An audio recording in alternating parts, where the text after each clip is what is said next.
İstanbul'un eski mahallelerinden biri. Dar sokakların, solgun duvarların arasında büyüyen bir hayat. Sessiz, gururlu ve içten içe fırtınalar taşıyan bir genç. Dinçer. Hayat ona hiçbir zaman kolay davranmadı. Maddi imkansızlıklar yüzünden üstü başı bakımsız, ama yüzünde saklı kalan o keskin yakışıklılık. Onu gören herkesin dikkatini çekecek kadar güçlü. Küçük yaşta babasını kaybetti. Şimdi ise omuzlarında koca bir dünyanın yükü var. Annesi, küçük kardeşi ve bir kazada eşini kaybeden, 2 çocukla hayata tutunmaya çalışan ablası. Dinçer, hepsi için gece gündüz çalışıyor. Yorulmadan, şikayet etmeden.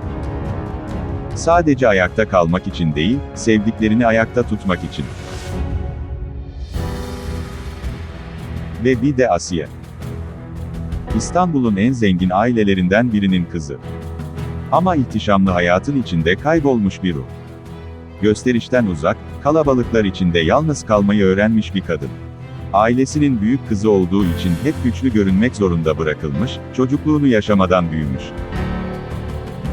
Hatta öyle ki, hayatı, arkadaşları, geleceği. Kiminle evleneceği bile çoktan başkaları tarafından yazılmış.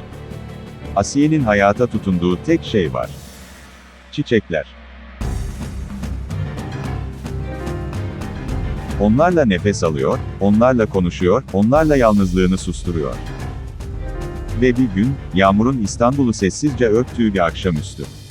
Dinçer'in çalıştığı küçük çiçekçi dükkanının önünde siyah bir araba durur. Kapı açılır, Asiye iner. Gözleri, tezgahta duran beyaz karanfillere takılır. İşte o an, kader sessizce yön değiştirir. Dinçer kendini tutamaz. Bakışlarını Asiye'ye çevirir ve o cümleyi fısıldar. Beyaz karanfil, bazen imkansız aşkın simgesidir. Ve elleriyle en güzel karanfili seçer. Belki de farkında olmadan, kendi kaderini uzatır ona.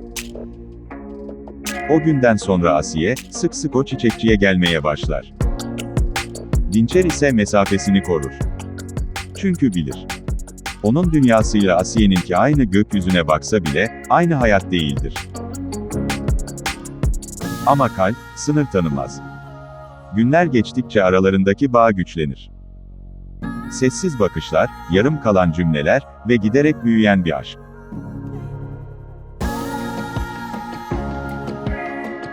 Fakat her aşkın bir bedeli vardır. Asiye'nin babası Azmi Koçoğlu, gerçeği öğrenir. Kızının, fakir bir çiçekçi için aynı dükkana gittiğini duyduğu an, öfkesi her şeyi yakıp yıkar. Dinçer'e bir tuzak kurulur. Ve o küçük çiçekçi dükkanı, bir gecede kapanır. Şimdi Dinçer için hayat daha da zor. Hem ailesinin yükü, hem kaybettiği işi, hem de kalbinde büyüyen o imkansız aşk. Peki Dinçer bu karanlıktan nasıl çıkacak? Ailesi için verdiği mücadeleyi sürdürebilecek mi? Asiye ile başlayan bu hikaye, bir masala mı dönüşecek, yoksa yarım mı kalacak? Aşkın, ailenin ve kaderin birbirine karıştığı bu hikayede, engeller aşılabilecek mi? Beyaz karanfil. Aşkın en saf, en imkansız halini anlatan bu hikaye. 2. bölümüyle çok yakında sizlerle. Hikayenin devamını görmek istiyorsanız, yorumlarda buluşalım.